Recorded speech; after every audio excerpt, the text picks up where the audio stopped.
Las mandíbulas, esa cosa que estamos muy normalizados a ver en todos los seres vivos del planeta y cada que vemos uno sin ella nos resulta raro. Claramente las mandíbulas son de lo mejorcito que ha traído la evolución para todo ser vivo en general, literalmente. Tal vez los invertebrados que no tienen una como tal, pero tienen sustitutos prácticos. Pero hablando exclusivamente de los vertebrados, las mandíbulas son lo mejor que nos pudo pasar. Pero ¿cómo aparecieron las mandíbulas? ¿En qué momento se teoriza que aparecieron las mandíbulas y por qué? ¿Para qué? Y principalmente, ¿cómo aparecieron las mandíbulas? Porque esa pregunta genuinamente es más compleja de lo que parece. Pero vamos por el principio. En un inicio la vida empezó en el agua, pero había principalmente animales invertebrados, de los cuales ninguno de estos realmente nos interesa para este video. Todos eran animales sin mandíbula y el mayor depredador tenía una especie de tentáculos que usaba para comer,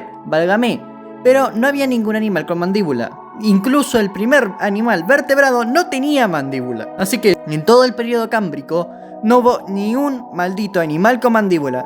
Aún no estaban ni cerca de aparecer. Comían a través de un pequeño hueco abajo de sus cabezas en el cual pues podían conseguir la comida que necesitasen. Pero claro, no era muy eficiente que digamos, pero faltaba muchísimo para siquiera la aparición de la primera mandíbula. Primero que todo tendrían que adaptar los animales vertebrados de ese entonces una forma más eficiente para que las mandíbulas pudiesen empezar a aparecer. En la siguiente era geológica, los invertebrados habían dominado todas las aguas. Los animales vertebrados estaban bastante desplazados en lo que podía respectar a abundancia, y los invertebrados dominaban, tanto con sus picos, en el caso de animales como el ortócono, que a la vez tenía tentáculos para poder atrapar a sus presas. Y también había casos como los escorpiones marinos, los cuales no solo tenían quelíceros, cosa que le permitía capturar a sus presas con mayor facilidad y evitar que escaparan, sino que también tenían sus poderosas pinzas que podían utilizar para atrapar a sus presas incluso desde más lejos, cosa que les permitió ser los animales dominantes en esta época, hasta al menos la extinción de finales de este periodo,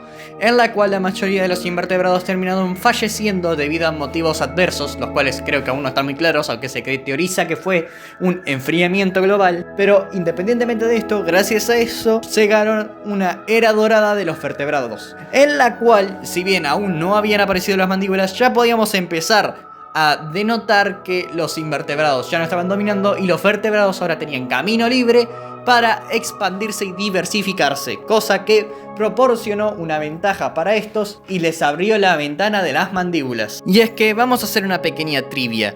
¿De qué hueso creen que evolucionaron las mandíbulas? Tengan en cuenta de que las mandíbulas, pese a que están unidas al cráneo, no son el mismo hueso. Pero bueno, empecemos. Salieron de opción A, un hueso del cráneo; opción B, una costilla; opción C, la estructura que permitía la existencia de las branquias; opción D, salieron de algún hueso cercano a las aletas.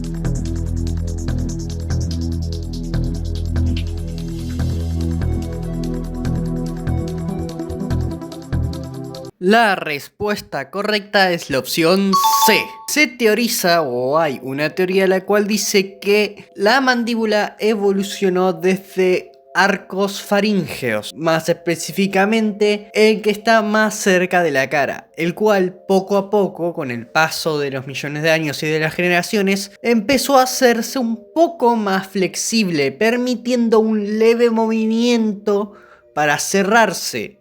Esto permitió atrapar más comida y hizo que los individuos que tuviesen esta cualidad pudiesen reproducirse más, y las crías poseían ya esta cualidad, cosa que después con el paso de las generaciones se fue haciendo más notorio.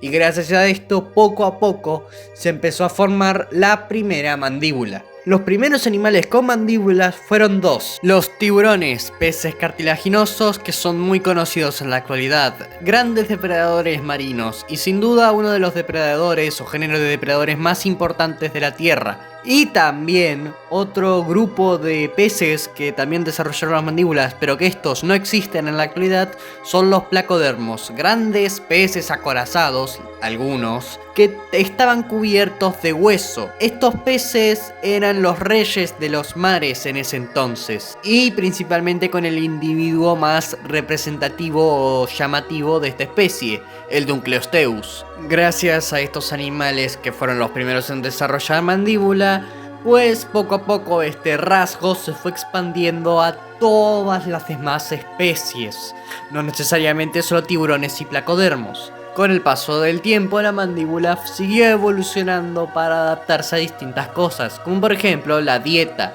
siendo que no es lo mismo la mandíbula de un animal herbívoro que la de un carnívoro, principalmente por cosas como los dientes. Algo bastante distintivo de estas es que cada mandíbula tiene por lo general un diente distinto que le permite comer distintas cosas, desde dientes aserrados para cortar la carne hasta dientes más planos pero resistentes para comer distintos tipos de hojas. Y siguieron evolucionando las mandíbulas. En ese proceso evolutivo llegamos a la mandíbula terrestre más fuerte jamás conocida, la mandíbula del Tyrannosaurus Rex, calculando que podía llegar a ejercer una presión equivalente a 6 toneladas en sus víctimas, siendo una absoluta barbaridad y monstruosidad lo que llegó a ser esta mandíbula. Pero obviamente las mandíbulas no solo desarrollaron para tener dientes. En algunos casos puntuales la mandíbula desarrolló otra formación que cumplía una función bastante similar, como son los picos, cosa que permitió la diferencia en estos, que después aprovecharon principalmente las aves, aunque existen otros animales con picos pero son más escasos. Y con el paso del tiempo las mandíbulas simplemente fueron evolucionando, adaptándose a distintas condiciones. Y bueno, llegamos a la mandíbula actual, la nuestra, la que todo el mundo conoce. El trayecto evolutivo que llevó todo esto fue bastante largo en sí, pero una vez apareció, se expandió como la pólvora. Simplemente es algo que apareció, se quedó y nunca más es poco probable que un animal pierda la mandíbula. Hay casos impresionantes y muy raros, como el caso del oso hormiguero, en el cual su mandíbula se fusionó con su cráneo por la dieta que este animal tiene. Hay muchos casos posibles, pero el punto es que la mandíbula es uno de los mayores aciertos de la evolución por motivos muy obvios y fáciles de entender. Imagínense una vida sin mandíbula.